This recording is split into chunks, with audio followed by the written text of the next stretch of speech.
My name is Jyoti. I'm from Deutsche Bank. So in our India GCC, so we are working on AI enablement in our banking environment.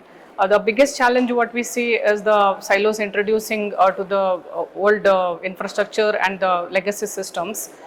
With the new AI integration is the tech depth and the challenges related to uh, the technical glitches what we can introduce when we try to introduce to a very legacy system which is not compatible, which is not scalable, and which cannot have the latest accommodation of the technology stacks in that. So where we can get into a lot of issues when innovating and implementing in the production and lower systems.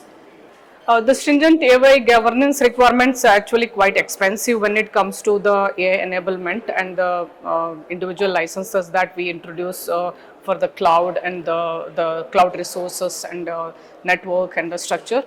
So when we compare to the legacy data center, the existing data center may not be compatible to scale to the latest data technologies which can be real time, the data which can be streaming and which is not in that clean format where it can be fed to the AI system.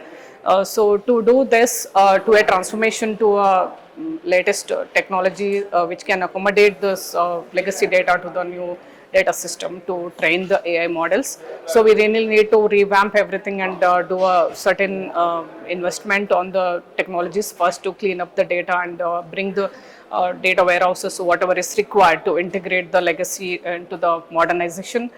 Similarly, the application modernization has to happen to integrate and work with the mobile and different IoT systems where the legacy system is not really compatible. For example, if we have a COBOL running on a mainframe system, which may not be really known to the latest architects or the new technology leaders who are working on the AI systems. So to have this both the knowledge gap and then to work on the AI system, so definitely modern tech stack knowledge is very important.